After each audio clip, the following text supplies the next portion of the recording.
किसका है बोलिए।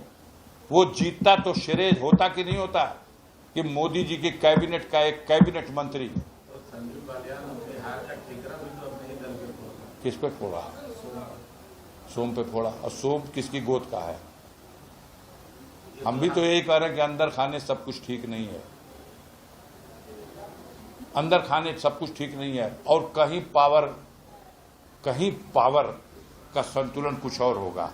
यूपी में पावर का संतुलन मोदी का बिगड़ चुका है, पूरी टीम का बिगड़ चुका है। मैं ये कह रहा हूं, मैं योगी की तारीफ नहीं कर रहा हूं। जो कुछ बचा है ना, उसने भरम बनाने के लिए जैसे भी हो, जो भी गेम किया उस गेम से उसने इस चीज को बचाया। वो किसी सीट को नहीं चाहता था कि बीजेपी जीत जाए। बीजेपी के शीर्ष नेतृत्व के लोग चाहते थे। गाजीपुर की सीट पर टिकट किसका था? योगी का था। बोलिए, संघ का था। सिन्हा जी का टिकट था, और सिन्हा जी को बर्दाश्त किसका है? मोदी जी का बर्दाश्त है, अमित शाह का बर्दाश्त है। इसीलिए तो योगी की तस्वीर हटाई गई। योगी की तस्वीर हटा करके हम जीत लेंगे। और कहा था आपसे कि देखिए, हम अपना रिकॉर्ड अपने ही तोड़ेंगे। पिछला 1,20,000 का था, इस बार 1,25,000 का हो गया। 19 में बसपा के साथ सर आपने चुनाव लड़ा। हाँ, बिना अकेले लड़े थे। अगर बसपा के साथ होती तो क्या? अब समझ लीजिए क्या होता। और आगे यही होगा, आगे यही होना है। आप देख ही रहे हो, अफजाल अंसारी बसपा के सिंबल से आप तो पूरे चुनाव पूछते रह गए, आप बसपा छोड़ते क्यों नहीं? हम आपसे कहते रह गए, आप बसपा से हमसे को निकलवाते क्यों नहीं? बसपा हमको छोड़ना नहीं चाहती, और हम बसपा को भी, और बसपा नेतृत्व को भी, हम अभी उम्मीद हमने नहीं छोड़ी है, उम्मीद नहीं छोड़ी है। आने वाले दिनों में दिखाई देगा, लोगों को दिखाई देगा। विधानसभा में साथ रहने की उम्मीद है? हम पूरी उम्मीद करेंगे। समाज ने तय कर लिया है, समाज ने तय कर लिया है। नेतृत्व को समाज की बात स्वीकार करनी पड़ेगी, और नहीं तो वैसे ही पिछली बार बिना स्वीकार किए 403 में 1 सीट पे है, बिना स्वीकार किए 80 सीट में 0 सीट पे है। तो ये तो जिन बस्तियों में गाजीपुर में वोट पड़ा आपसे छुपा है।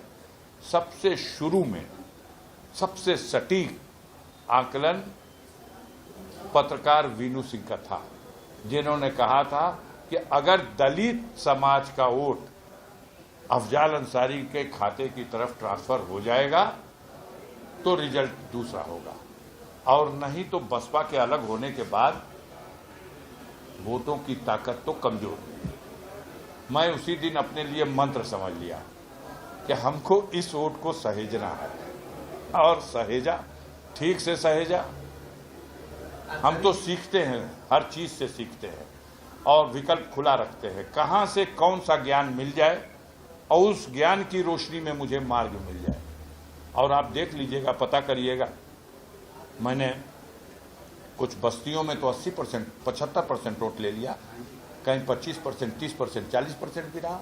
ऑन दी होल गणना करेंगे तो आधे से कम नहीं है, लगभग। अफजल भाई, अब्बास अंसारी आए थे 3 दिन की पैरोल जी, क्या कार्यक्रम रहा?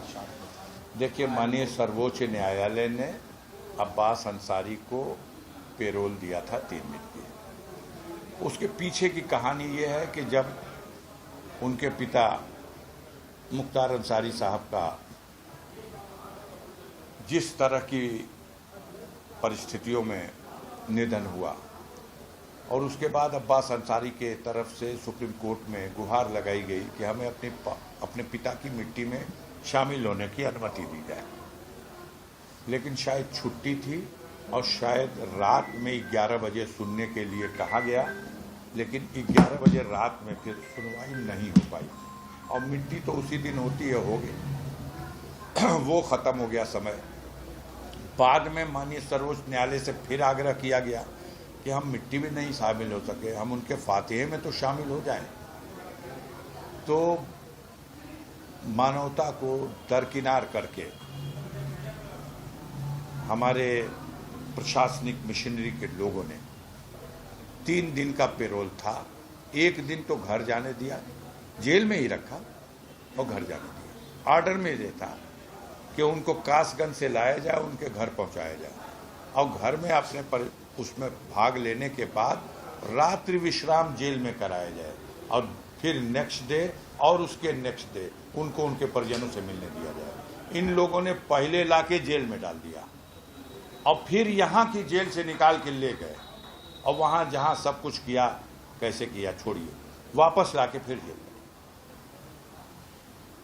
जहाँ महिलाएं हैं, पर्दा करने वाली भी महिलाएं हैं, उस घरों में भी घुस गए। भाई ताकत है, सत्ता है, व्यवस्था है। दूसरे दिन कह दिए लोग आएंगे नहीं, जिसको मिलना वहां जाए, कोई नहीं आया। तीसरे दिन फिर घर में महिलाएं रो रही थी कि वो आज के बाद चले जाएंगे। कुछ लोग आके घर से, परिवार के लोग, उनका बच्चा या उनकी पत्नी या मिल के चले गए। लेकिन ये बात माननीय सर्वोच्च न्यायालय में अवमानना याचिका के रूप में दाखिल कर दी गई कि आदेश आपका है, इसकी मंशा आप क्या समझ सकते हैं। इसकी व्याख्या जो गाजीपुर के प्रशासन ने की है, उसने कोर्ट के आदेश की अवमानना की है। वो अवमानना याचिका भी लंबित है, कोर्ट उस पर गंभीर है और उसने कहा कि ये गलत अपनी तरह से समझा गया है इस आदेश को। तो इस बार तीसरी बार आदेश किया तो ठीक से लिख दिया, और जब ठीक से लिख दिया तो वो यहाँ आए जेल और फिर उनको समय से ले जाते थे, मिल के चले आते थे। अब इसमें क्या अहंकार भाई, जब सुप्रीम कोर्ट ने कह दिया, हो सकता है कल सुप्रीम कोर्ट कह दे छोड़ दे। अब आज ही एक आदेश गया है, आप पढ़ लीजिए। आज ही एक आदेश गया है कि इस केस के अलावा और कोई मुकदमा न हो तो आज ही रिहा कर दो। हालांकि और मुकदमा है, वो तो रिहा नहीं होंगे, लेकिन उनका ड्राइवर जो बंद है वो आज ही रिहा हो जाएगा। हम अभी दिखा देते हैं आपको। तो वहाँ जिसमें गैंगस्टर लगाया गया था, हाँ, वो गैंगस्टर ही पूरा ध्वस्त कर का गलत। मुकदमा नहीं चलेगा, जमानत नहीं करानी है उसमें, खत्म कर दिया मुकदमा ही, डिस्चार्ज खत्म कोर्ट ने, और परवाना भेज दिया, छोड़ देना। जो मुकदमे हैं, हम लोगों की प्रयास है, चूंकि इस वक्त जून का महीना है, अदालतें बंद हैं, जुलाई में खुलेंगी। अब्बास के 2 मामले अब मैच्योर हैं सुप्रीम कोर्ट के लिए जमानत के। एक तो यही जो वहाँ मुकदमा कायम हुआ था चित्रकूट में, जहाँ अब्बास जेल में थे, पत्नी गई थी मिलने, पत्नी की जमानत हो गई, ड्राइवर की जमानत हो गई, सारे उस मुकदमे के मुलजिमों की जमानत हो गई। एक अब्बास की जमानत, चूंकि अब्बास पहले से ही जेल में था, सबसे पहले इसकी जमानत मिल जानी चाहिए, लेकिन इनको ये कह के खारिज किया गया कि ये तो जनप्रतिनिधि हैं, लाखों जनता का प्रतिनिधित्व करते हैं, इनको तो कानून का अक्षरशः पालन करना चाहिए था। इन्होंने कानून का पालन करने में कहीं ना कहीं अनदेखी की है, इसलिए इन्हें बेल नहीं दिया था। 11 matter supreme court, 11 matter supreme, पूरी उम्मीद है, 101% उम्मीद है, मेरिट पर है, मेरिट पर उम्मीद हमारी है। और देश में रूल ऑफ लॉ है, तो कानून कहता है जमानत मिलनी चाहिए। जेल में रखना कोई मतलब ही नहीं है। वो सम्मानित विधायक है, वो सम्मानित विधायक है, आप उसको जेल में रख करके उसके क्षेत्र की 5 लाख जनता जिसने उसको चुन के भेजा है, ये तो एक नफरत है। मुख्तार ने अंतिम बार अपना पर्चा नहीं भरा, बेटे को भरवा दिया, अब बेटा लड़ गया, बेटा भी जीत गया। आप अपने नफरत का सर पटकते रहो, तुम्हारा सर फूट जाएगा, लेकिन कानून का चौखट नहीं फूटेगा। पटकते रहो सर। एक सवाल है सर कि नीट परीक्षा जो हुआ है, कितनी धांधली हुई है बच्चों में, बड़ी बवाल है, इसको लेकर बड़ा बवाल है। अरे भाई बवाल, इतनी तैयारी बच्चों ने किया है, इतनी तैयारी किया है, रात का रात, दिन का दिन एक कर दिया, और मतलब उनकी मेहनत को मिट्टी में मिला दे रहे हैं ये लोग।